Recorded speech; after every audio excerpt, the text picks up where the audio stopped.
अध्यक्ष महोदय, आज इस लक्षवेदी के माध्यम से मैं जो लक्षवेदी में सम्माननीय मंत्री महोदय ने कबूल किया है, 30 लाख लोगों के लिए न्याय मांगने के लिए खड़ा हुआ हूं।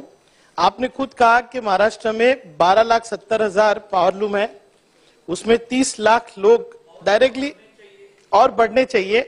आज आपका और मेरा प्रयत्न ये रहेगा कि बढ़ने भी चाहिए और अच्छे भी चलने चाहिए।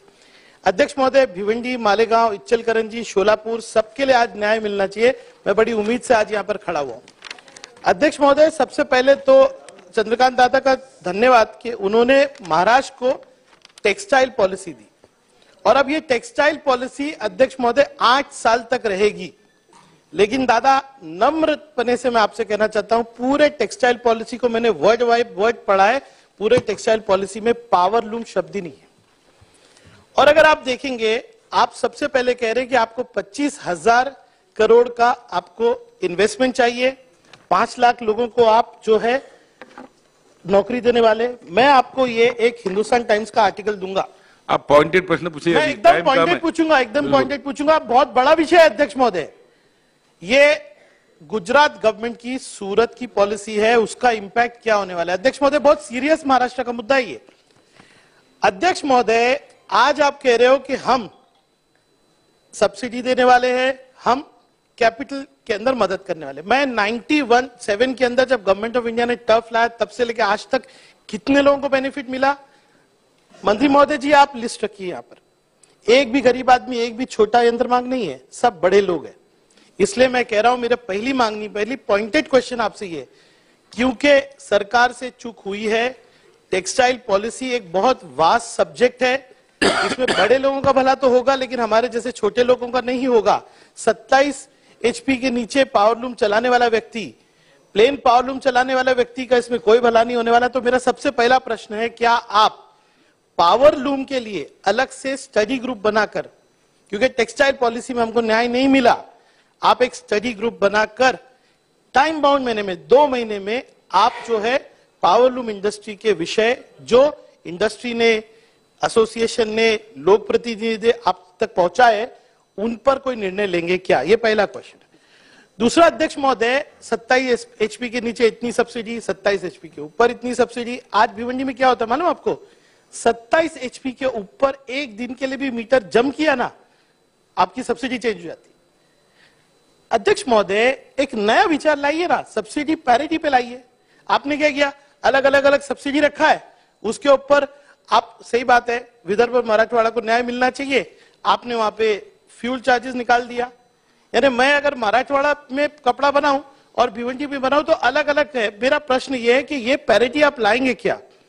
आपको ये सोचना पड़ेगा। अध्यक्ष महोदय, हम लोग आज किस चीज पे, आज पावरलूम वाला जो व्यक्ति है ना, वो जॉब वर्कर बन गया। अध्यक्ष महोदय से अध्यक्ष महोदय, न्याय दीजिए टेक्सटाइल को इस तरह से।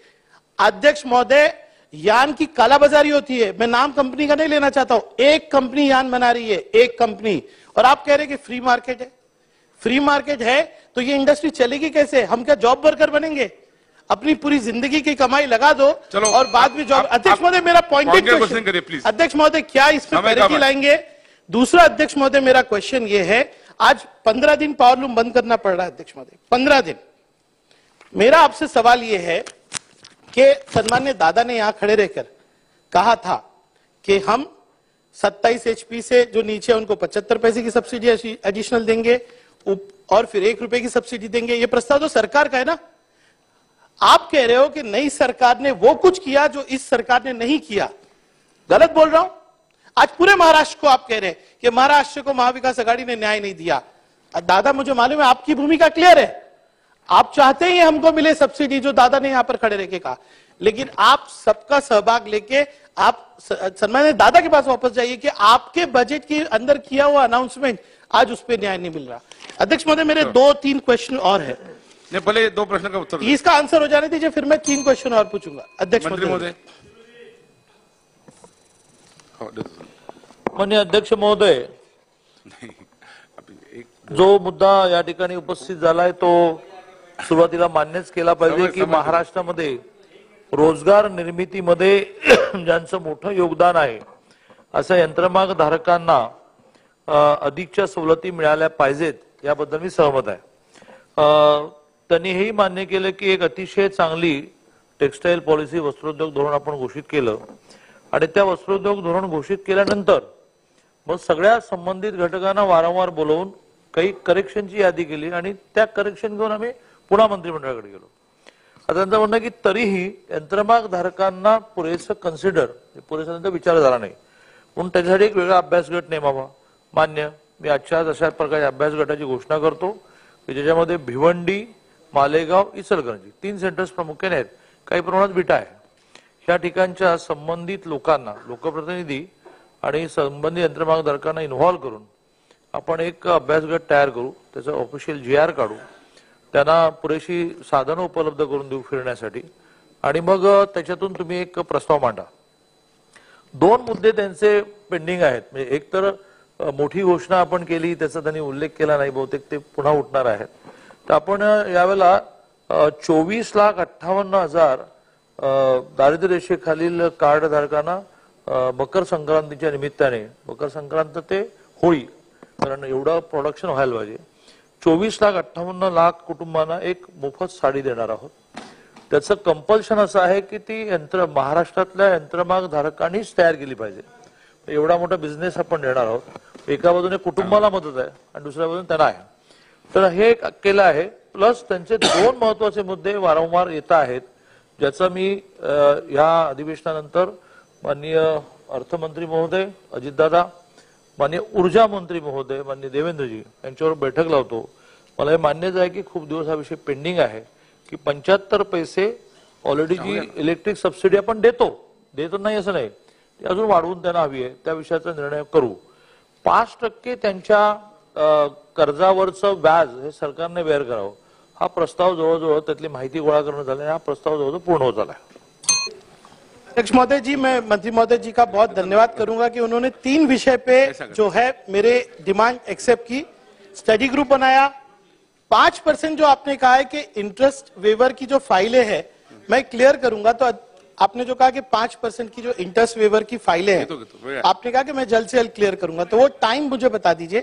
दूसरा, अध्यक्ष महोदय, सरकार ने आज क्या अनाउंस किया कि 27 लाख साड़ियां जो आप बनाने वाले उसको आपने कंपलसरी किया कि अभी वो पावरलूम पे बनेगी. अध्यक्ष महोदय, मेरी मांगनी है कि हैंडलूम के लिए जो आपने रिजर्वेशन किया है, पोछा जो मारते हैं वो कपड़ा, हैंडलूम की एक पूरी कैटेगरी है.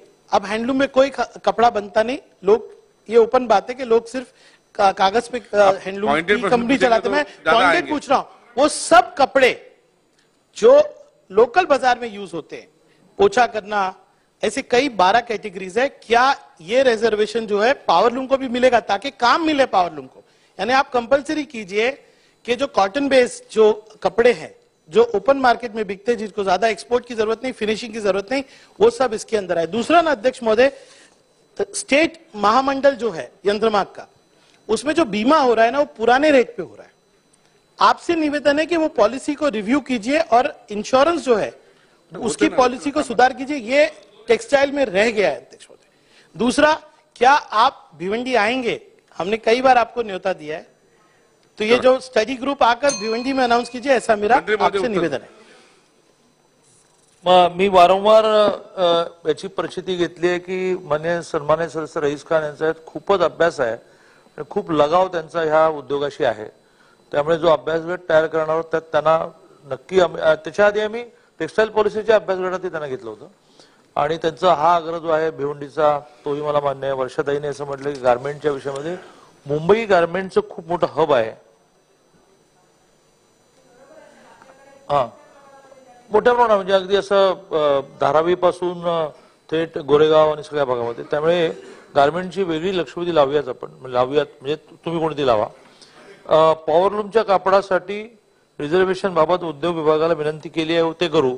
पण आता तुमच्या ह्या सगळ्याच म्हणजे काय काय अशा मागण्या असू शकतात यासाठी एक अभ्यास गट मी घोषितच केलाय आणि तुम्हाला त्यात सन्माननीय सदस्य म्हणून म्हणतो. चला,